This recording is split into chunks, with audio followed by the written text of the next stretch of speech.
Olá, muito boa noite a você. Eu sou Adalberto Piotto e seja bem-vindo ao Cenário Econômico pela TV Brasil, com emissoras públicas de todo o país, diretamente aqui dos estúdios da B3, no centro da cidade de São Paulo. Um novo dia nervoso no mercado. Hoje o dólar talvez seja o principal assunto ao lado do petróleo. O dólar continuou subindo, hoje chegou à casa dos R$ 3,60. Baixou um pouquinho depois, daqui a pouco a gente tem a cotação atualizada do dólar, mas chegou a R$ 3,60. É um valor inimaginável há bem pouco tempo. Para você ter uma ideia, na crise de maio do ano passado, quando a gente teve o anúncio de delações de Joesley Batista, a bolsa chegou a cair 10% no dia seguinte, na quinta-feira, nem naquele momento o dólar chegou a um valor tão alto. O fato é que esse movimento crescente do dólar já vem de alguns dias. A pressão por uma crença que o mercado financeiro tem, dos investidores têm, de que os Estados Unidos devem subir os juros para conter a inflação, que agora a ameaça de subir os juros dos Estados Unidos ficou maior, porque a inflação subindo lá deve ficar ainda maior, dado esse movimento de alta do petróleo. Ou seja, com isso tudo, o que fazem os investidores, ou pelo menos o que faz boa parte desses investidores, tira dinheiro de economias emergentes, como é o caso da brasileira, ou África do Sul, por exemplo, da Argentina, e leva o dinheiro para aplicações dentro da economia americana, porque é uma economia considerada mais segura, ou seja, mais estável do ponto de vista de retorno para o acionista. Aqui o risco é maior para o acionista, o investidor, ou seja, aqui o risco é maior, nas economias emergentes o risco é sempre maior, por isso que o prêmio de risco, os juros normalmente são mais altos nesses países, como é o caso brasileiro. Mas isso tudo tem um impacto aqui no Brasil. Porque se sobe o dólar, sobe o petróleo, sobe também, provavelmente vai subir, a gente já anunciou esses dias, os combustíveis. Se sobe os combustíveis, aumenta o custo do transporte, que tem um peso importante na medição da inflação, do IPCA, que é a inflação oficial brasileira. Com isso tudo, qual será a decisão que o Comitê de Política Monetária do Banco Central, que se reúne na semana que vem, vai tomar? Neste momento, os juros brasileiros, a taxa básica, a taxa Selic, está no movimento descendente, ou seja, tem caído desde o final de 2016, um movimento que não mudou até o momento. Nós tivemos até uma queda de 1 ponto percentual em alguns momentos no ano passado, mas agora a gente vê uma queda menor, mas mesmo assim de queda. E a previsão ainda continua sendo de queda de 0,25 ponto percentual. Seriam os juros mais baixos da história do país, dentro dessa série histórica pelo Banco Central. Mas agora, com esse movimento inflacionário, isso vai pesar ou não vai pesar na decisão dos técnicos do Comitê de Política Monetária? Reunião na terça e na quarta da semana que vem, mas tudo isso entra justamente pelo preço maior do petróleo, que continua pressionado justamente pela decisão de ontem, anunciada ontem pelo governo americano, pelo presidente Donald Trump, de sair do acordo internacional que fazia com que o Irã continuasse comercializando petróleo, ou seja, colocando mais petróleo no mundo. Isso mantinha os preços mais estáveis, mas agora com a saída dos Estados Unidos, o aumento de sanções americanas pode fazer com que, qual será a quantidade de petróleo que o Irã, que é uma potência petrolífera, vai colocar no mundo diante dessa situação. O fato é que há toda uma previsão de que haverá uma escassez, e quando há uma escassez, ou pelo menos uma oferta menor, não necessariamente uma escassez, os preços sobem, é o que a gente tem visto ali. Isso tem valorizado as ações da Petrobras também. A gente vai falar disso tudo, são os destaques de hoje aqui do Cenário Econômico, que já está no ar.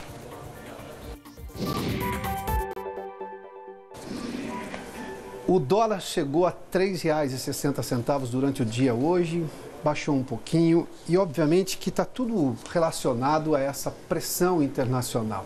A preocupação, o problema maior do dólar hoje no Brasil está nos Estados Unidos. Se os juros forem aumentados mais e mais vezes durante este ano pelo Banco Central americano, a tendência é de há uma saída de dinheiro brasileiro aqui, ou seja, de investidores deixarem posições aqui de aplicação no Brasil para aplicar esses recursos nos Estados Unidos. E aí, obviamente, a compra de dólar é maior porque você só leva dólar para os Estados Unidos. Vamos dar uma olhadinha como foi a cotação do dólar hoje, porque a gente tem uma ideia também de valorização nesses últimos dias. Fechou a R$ 3,59, muito próximo dos R$ 3,60, a valorização alta de 0,81%. Fosse esse movimento, digamos, separado de toda semana, um dia de alta de 0,81%, não é exatamente algo que não se podia prever. É uma coisa que pode acontecer, mas o fato é que a gente tem visto o dólar subir. Somente na sexta-feira da semana passada é que houve uma queda do dólar. Depois só tivemos movimentos de alta e movimentos fortes de alta. Para ter uma ideia em relação a tudo isso, a gente tem para atualizar uma informação da valorização do dólar nos últimos tempos, tanto semanal quanto a gente vê mensal e também neste ano. Vamos dar uma olhadinha que tem uma tabela para isso. Olha, nesta semana, só nesta semana, nós estamos na quarta-feira, o dólar já se valorizou 2,07%. Em 7 dias, ou seja, pegando a semana passada, 1,30. Daí já dá para entender o quanto que o dólar foi pressionado nesta semana. Em 3 dias dessa semana, houve uma valorização maior do que nos 7 dias que na semana passada houve algumas oscilações. No mês, a valorização da moeda americana frente ao real foi de 2,65% e no ano, ou seja, de janeiro até agora, no mês de maio, o dólar já está ali em 8,51% mais caro. Isso tudo encarece as viagens de quem, por exemplo, vai para o exterior, mas isso é só um detalhe, encarece importações, por exemplo, feitas pelas empresas brasileiras. Investimentos, por exemplo, em máquinas que são compradas lá fora. Se a empresa não fez proteção cambial, que é exatamente essa ferramenta que a economia chama de hedge cambial, ou seja, eu compro a moeda hoje a um determinado preço, porque eu sei que vou precisar dela no futuro, então eu fico imune às oscilações na moeda. Se a empresa não fez isso, ela vai ter um custo maior. E diante do custo maior, ela pode repassar os preços. E aí que começa a história da inflação, que vem também com relação ao petróleo. Mas só para a gente ter uma ideia em relação à valorização do petróleo, do dólar, que também impacta no custo do petróleo, porque a Petrobras repassa exatamente o custo internacional que ela tem. É uma nova política da empresa, e isso foi decidido no ano passado, e isso faz com que, obviamente, se houver uma alta muito grande no exterior, e nós temos 2 altas a serem contabilizadas no Brasil. O preço do barril do petróleo, que já subiu, e o preço do dólar, o valor do dólar, que também subiu. Só se faz negociação de petróleo e dólar, as 2 coisas subiram e provavelmente devem ser repassadas pela Petrobras mais vezes nos próximos dias. Vamos dar uma olhadinha na valorização que a gente tem do petróleo agora. São 2 tipos negociados no mundo, o tipo Brent na Bolsa de Londres, que normalmente é um petróleo que vem do Oriente Médio, o petróleo, por exemplo, que vem do Irã. Nós temos ali uma alta de 1,78% a $77,29 o barril.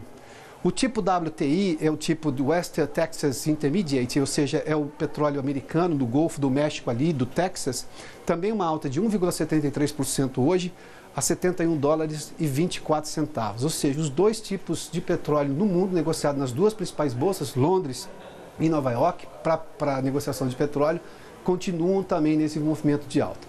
Somado ao valor do dólar mais alto, a gente pode imaginar o quanto isso pressiona. O dólar mais alto é um comprometimento que tem para a economia brasileira. O petróleo mais alto é um comprometimento que tem para o mundo inteiro e para a economia americana.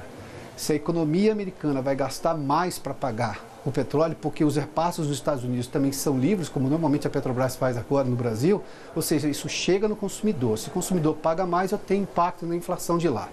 Se eu tenho impacto na inflação, uma medida muito comum dos bancos centrais do mundo inteiro é aumentar os juros. Aqui no Brasil seria a mesma coisa.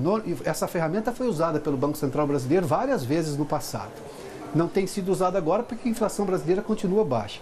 Por esse aspecto, então, esses juros aumentando, ou seja, eu tenho uma possibilidade de um ganho maior em títulos do Tesouro Americano, por exemplo, ou em qualquer outro título atrelado aos juros básicos da economia americana. Ou seja, nos Estados Unidos, esse preço do petróleo que vai subir o juro, que pode pressionar a subida do juro, porque vai subir a inflação e aí tira dinheiro das economias emergentes. O movimento parece complexo, mas não é necessariamente complexo. É um movimento que normalmente acontece e a gente tem visto isso acontecer nos últimos tempos, por isso que o dólar do Brasil está cada vez mais alto. Bom, nós temos, para a gente pegar um pouquinho agora, a valorização do petróleo, porque isso é extremamente importante, que impacta, por exemplo, nas empresas petrolíferas que têm ações nas bolsas do mundo inteiro. Vamos lá, para a gente ver, o tipo Brent, no último mês, ou seja, nesses últimos 30 dias, subiu 12,75%. No ano, em um ano, o petróleo Brent já subiu 57,86%. É uma alta muito grande. O tipo do petróleo americano, ou seja, do WTI, 12,51% no mês e 54,33% no ano. Essa alta é que pode ser repassada, evidentemente, nos preços e pode pressionar a inflação nos Estados Unidos, na Europa, no Brasil, enfim, é esse o grande drama. Com isso tudo, a gente tem também as ações da Petrobras. Ontem a Petrobras, a petrolífera brasileira, a estatal brasileira, revelou um lucro importante no primeiro trimestre, bilionário, e isso evidentemente fez com que as ações subissem. Hoje as ações continuaram a subir da Petrobras, e aí é claro, como ela negocia petróleo, obviamente ela vai ter um ganho maior, ela repassa esse preço para o consumidor e diante disso as ações subiram, porque nas ações eu tenho duas coisas. Uma valorização da ação pode gerar um maior dividendo lá na frente para separar com os acionistas e, claro, as pessoas começam a querer comprar ações da Petrobras porque está imaginando que o preço do petróleo pode continuar subindo, do dólar pode continuar subindo e um retorno maior dessa ação lá na frente. Vamos lá, só para a gente entender da Petrobras. As ações ordinárias, que são as ações que têm controle acionário da empresa, subiram 11,28% hoje, a 27,53%. As preferenciais, 8,08%, a R$ 24,76. Esse é o valor. Agora, vamos fazer um movimento aqui. Você se lembra que ainda no segundo mandato do presidente Fernando Henrique Cardoso, houve um movimento do governo para as pessoas poderem comprar ações da Petrobras, usando inclusive o fundo de garantia por tempo de serviço, ou seja, o saldo do fundo, parte podia ser usado para comprar ações da Petrobras. Quem comprou ações da Petrobras lá atrás e manteve as ações, teve um ganho de todo esse tempo, ou vendeu, enfim, dependendo de cada posição, de cada decisão do titular das ações. Mas eu tenho uma comparação aqui para entender o que aconteceu com as ações da Petrobras do começo do ano para cá. Ou seja, dessa nova gestão da Petrobras que aumentou a eficiência da empresa. Isso é um fato extremamente importante. A Petrobras até outro dia estava envolvida em escândalos que fizeram a empresa perder valor. Hoje a empresa está ganhando valor porque reverteu essa situação e agora a empresa também está ganhando valor porque eu tenho um aumento no preço do barril do petróleo que ela repassa para o preço final dos combustíveis que ela refina no país. Vamos lá, para a gente entender. No ano, a Petri 4 é o código das preferenciais, ou seja, as ações que o público pode comprar normalmente. Não tem controle pela empresa, mas recebe primeiro também dividendos. No ano, essas ações cresceram 53,79%. Isso quer dizer que se você compra no dia 2 de janeiro R$ 1.000 em ações da Petrobras, você tem R$ 1.537 hoje. Você ganhou R$ 537,90 nesse valor de ação, nesse acúmulo de ações que você tem. Em um ano, foram 75,11%. Só nesta semana, com os dados dos balanços da Petrobras e também da pressão do petróleo, 11,18%. Ou seja, nós temos um movimento de valorização das ações da Petrobras extremamente importante. Isso tem duas consequências. A Petrobras repassa para o governo, que, por exemplo, é o seu maior acionista, e recebe dividendos disso, recebeu inclusive agora do primeiro trimestre, mas isso também aumenta o custo da média dos brasileiros no país em relação aos combustíveis, que pode pressionar a inflação. Ou seja, há dois movimentos, um da empresa e no que o petróleo interfere na vida de todo mundo, porque interfere nos transportes. O principal modal de transporte brasileiro é por caminhão e isso quer dizer óleo diesel, que quer dizer quanto custa o preço do petróleo. Vamos lá. Para a gente seguir, vamos só para concluir agora o Ibovespa. A Petrobras tem um peso importante no índice Ibovespa e a gente vai ver ali qual foi a alta de hoje. 1,58% de alta, 84.265 pontos. Eu só preciso fazer uma menção em relação a ontem. Ontem nós tivemos um equívoco aqui e o que era alta do Ibovespa eu anunciei como baixa. Mas eu tive a participação muito gentil de um espectador nosso, o Anderson Santos, eu vou fazer referência a ele aqui, que gentilmente nos comunicou do equívoco que tínhamos cometido. Eu estou fazendo a correção hoje, não foi possível fazer ontem, mas agradeço a gentileza do Anderson Santos que nos acompanha aqui no cenário econômico. Obrigado mais uma vez, assim como todos vocês que estão nos acompanhando agora, nesse dia novamente quente para a economia do país. Bom, vamos falar de outro assunto agora. O IBGE divulgou hoje os números da indústria e o Maurício de Almeida tem informações no Rio de Janeiro. Maurício, bem-vindo, boa noite. Olá, Piotr, boa noite. O IBGE já tinha divulgado na semana passada o índice geral da indústria que mostrou uma pequena queda no mês de março em comparação com fevereiro, menos 0,1%. Agora o IBGE detalhou esse índice pelas 15 regiões que são pesquisadas pelo Instituto. Dessas 15 regiões, em 8 foi registrada a queda também na indústria. Quem se destacou na queda, quem teve o maior prejuízo no parque industrial no mês de março, foi o estado da Bahia, uma redução de 4,5%. Dois fatores, segundo os pesquisadores do IBGE, influenciaram para essa queda na indústria baiana. Um deles foi uma parada técnica para manutenção na indústria de celulose do estado. Essa indústria tem uma certa importância no estado baiano e acabou prejudicando o volume total de produção naquele mês, no mês de março. O outro problema foi o blackout, um apagão que aconteceu na região Nordeste no dia 21 de março. Por conta desse apagão, durante um dia, a indústria baiana ficou paralisada. Isso também influenciou nas outras indústrias do Nordeste, que acabou registrando a região como um todo um resultado negativo também no mês de março, um resultado de menos 3,6%. O Rio de Janeiro também foi outro estado que perdeu bastante na produção industrial no mês de março, menos 3,7%. Agora, os destaques positivos da pesquisa. O estado do Pará apresentou uma forte alta na produção industrial, de 9%. Em segundo lugar, ficou o Mato Grosso, com um crescimento de 4,7%. Agora, uma boa notícia foi a recuperação da produção industrial em São Paulo, onde está o maior parque fabril brasileiro. São Paulo, que registrou alguns índices negativos no passado, em março registrou uma alta de 2%. Piotr. Muito obrigado, Maurício. Bom, tem uma situação de telefonia pirata e isso é um problema no país todo. Há telefones celulares piratas que ainda estão funcionando, a Anatel vai acabar com isso. O Osama El Gauri tem informações em Brasília. Osama, boa noite. Boa noite, Piotr. Boa tarde para você que acompanha o cenário econômico. Piotr, o desligamento começa hoje aqui no Distrito Federal e em Goiás, mas a decisão da Anatel é de novembro do ano passado. Segundo a Agência Nacional de Telecomunicações, o usuário que já tem um aparelho irregular habilitado nas redes antes de 22 de fevereiro deste ano não vai ser desconectado, desde que ele não troque mais de número. A ideia é inibir o uso de celulares piratas que têm o e-mail, que é aquele identificador do celular adulterado ou clonado. Para saber qual é o e-mail do seu celular, você faz o seguinte: digita no próprio aparelho asterisco, jogo da velha, 06, jogo da velha. Se o número que aparecer na tela coincidir com o que está impresso na caixa do celular, o aparelho é regular. Se não, é bem provável que seja pirata. Desde o dia 22 de fevereiro, os usuários com celulares piratas aqui do Distrito Federal e de Goiás estão sendo notificados sobre o desligamento a partir de hoje por meio de mensagens das próprias operadoras. Em setembro, o aviso começa a ser enviado para os aparelhos irregulares habilitados em outros estados. A estimativa da Anatel é que 1 milhão de celulares piratas entrem nas redes das operadoras todo mês. E a intenção, é claro, é acabar com essa farra. É com você, Piotr.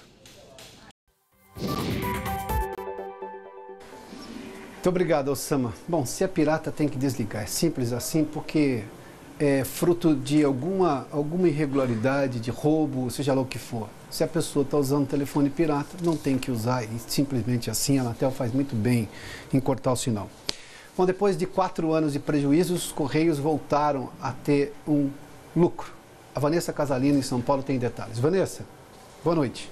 Oi, Piotr. Boa noite para você, boa noite a todos. Um lucro de 667 milhões de reais em 2017. Para se ter uma ideia, em 2015, o resultado negativo havia sido de 2 bilhões 120 milhões de reais. Os Correios atribuem o lucro a medidas como revisão de contratos, racionalização de custos com pessoal e com encargos sociais e também revisão dos custos do plano de saúde dos funcionários. A direção da empresa afirma que os Correios estão agora concentrados em consolidar essas iniciativas de recuperação do equilíbrio financeiro e também em otimizar a gestão e controlar as despesas. Hoje em dia, os Correios entregam cerca de meio bilhão de objetos postais por mês, um total de 25 milhões de encomendas e são 106 mil funcionários, Piotr.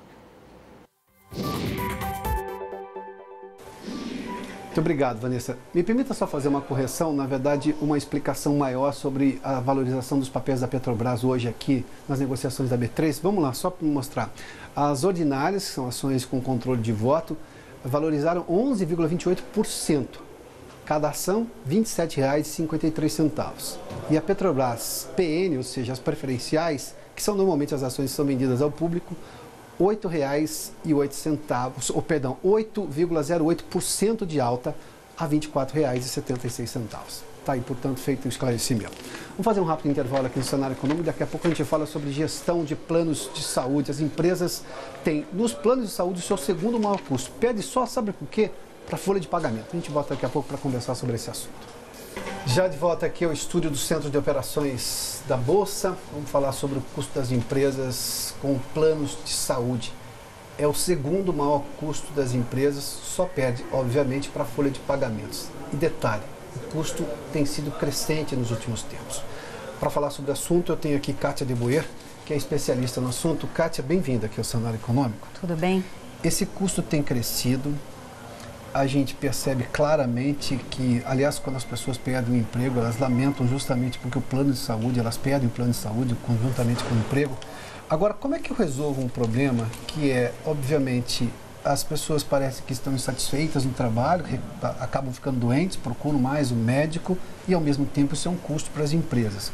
Como é que eu resolvo uma equação? Porque, obviamente, eu posso entender que a contabilidade da empresa fica prejudicada e isso diminui, por exemplo, qualquer possibilidade de ter um recurso para qualquer outro investimento, inclusive no próprio funcionário. Como é que se resolve uma questão complexa como essa? Você falou um ponto importante, é uma equação, ela realmente tem que ser fechada. Primeiro que a gente tem que trabalhar com a satisfação e a produtividade dos colaboradores. É um desafio hoje para a empresa, para as empresas. E, ao mesmo tempo, tentar minimizar os desperdícios na área de saúde. A gente sabe que hoje o aumento na saúde, as pessoas falam saúde não tem preço, mas ela tem custo. Então, os brasileiros, as pessoas estão vivendo mais, o acesso aos diagnósticos estão sendo mais precoces. Então, quando a gente fala em novas tecnologias, isso tem um alto custo, não tenha dúvida. Claro. Até porque são aparelhos que a gente vai trabalhar em dólar. Então, existe um investimento muito forte por parte dos hospitais, das redes, das operadoras. Então, a gente entende que é uma responsabilidade hoje que não dá para estar só nas mãos das operadoras e dos hospitais. É importante que isso seja feito a 4 mãos, né? Então, a ideia é que a empresa tenha esse compromisso de gestão. Mas, ao mesmo tempo, quando a gente fala de gestão, a gente está falando de uma área muito específica, né? Para você falar da área médica, se está correto o protocolo, como o funcionário está utilizando, de que forma ele deveria utilizar, você vai se deparar com um RH que não é a atividade dele, não é o core business da empresa trabalhar com esse assunto tão específico, seria, né? Seria completamente esdrúxulo o RH dizer, não, você não pode fazer um determinado exame que um médico determinou. Determinou, você não poderia, de forma alguma. O que é importante e que nós temos trabalhado, nós percebemos hoje que todas as empresas trabalham com metas nos seus diversos departamentos. E quando a gente vai para a área da saúde dentro das empresas, nós não trabalhamos com metas, né? Então, nós temos desenvolvido, através de mapeamento sobre a população, faixa etária, sexo, masculino, feminino, o que essa população deveria utilizar ao longo de um ano, respeitando, lógico, a prevenção e aquilo que é pontual. Então, quando a gente consegue traçar metas financeiras, porque nada mais é do que uma conta que você tem um limite para ser gasto, você precisa trazer essa meta para a empresa e conscientizar ao mesmo tempo os seus colaboradores, né? Então, quando a gente trabalha com uma empresa, a gente pressupõe que quase 100% da empresa, teoricamente, está saudável. Respeitando algumas situações crônicas, algumas coisas pontuais, mas o resto da população está saudável. Então, ela precisa ser conscientizada de como utilizar, né? Então, se você entra nos órgãos, na Organização Mundial da Saúde, você tem números para isso, né? Números de consultas, de exames. Então, o colaborador, normalmente, ele tem o benefício. Então, ele imagina, bom, se eu tenho, eu posso utilizar o quanto eu achar necessário. E, na verdade, não é assim, né? Quando você usa demasiadamente, você acaba tendo um desfalque naquela conta financeira para o que é necessário, né? Duas coisas. Quando eu tenho alguma coisa para ser comparado com a média, eu consigo fazer uma ponderação. Se eu não tivesse esse estudo, seria difícil imaginar qual é o número de consultas que normalmente um adulto entre 40 e 50 anos, que é um funcionário que trabalha em determinada área, pode precisar, quais são as dificuldades que ele tem, que tipo de exame de prevenção. Mas as empresas também adotaram nos últimos tempos o que eles chamam de coparticipação. Ou seja, a primeira não se cobra, mas a partir da segunda tem uma coparticipação. São maneiras de se controlar o excesso sem impedir, numa necessidade mais grave, de ele ter o benefício que faz parte do salário dele? É uma forma perfeita de conscientização. Ela não significa uma redução significativa na utilização, mas ela conscientiza o colaborador de que ponto eu tenho que usar e até que ponto eu devo usar. Principalmente quando a gente vai para os dependentes, né? Normalmente o titular, dificilmente ele quer faltar ao emprego, né? Ele não quer perder a produtividade, essa questão toda. Mas quando você vai para a família dos dependentes, isso é um ponto muito importante. Então a coparticipação, ela inibe, mas não é só esse ponto. Nós temos feito um trabalho muito forte dentro das empresas, como eu te falei, de conscientização e de criar alguns protocolos baseados na área médica. Então, muitas vezes, se eu preciso ir a uma consulta, as pessoas têm uma ideia de se autodiagnosticar. Então, eu tenho uma determinada dor e eu imagino que é aquela especialidade. Isso acaba gerando desperdícios. Então, qual é o trabalho que a gente faz? É realmente de direcionar. Primeiramente, sempre o protocolo se passa num clínico geral. Claro. Passa-se primeiro por uma avaliação. Então, isso vai evitar que eu tenha diversas consultas desnecessárias. A cada especialista que você vai, ele vai pedir uma bateria de exames, ele tem que ter certeza do que ele vai diagnosticar e tem recurso para isso. Os médicos se pautam cada vez mais nas tecnologias para te dar um diagnóstico mais correto, mais preciso, e tudo isso nós vamos tendo os desperdícios. Então, não é só a coparticipação, é como usar, é a porta de entrada da utilização. Porque tem o lado econômico, mas a exposição a determinados tipos de exame, se forem desnecessários, não é saudável nem para o paciente. Fazem mal à saúde. Médicos mais conscientes evitam pedir exames que eles acham que não é o caso. Obviamente que se for o caso, se pede. Sim, até porque daí seria uma omissão profissional dele, né? Porque é um protocolo médico. Inclusive, quando você vai para exames mais sofisticados, existe um protocolo para tudo isso, né? Então, são exames altamente sofisticados e só serão realizados se realmente necessários. Mas, mesmo assim, a gente precisa ter um controle.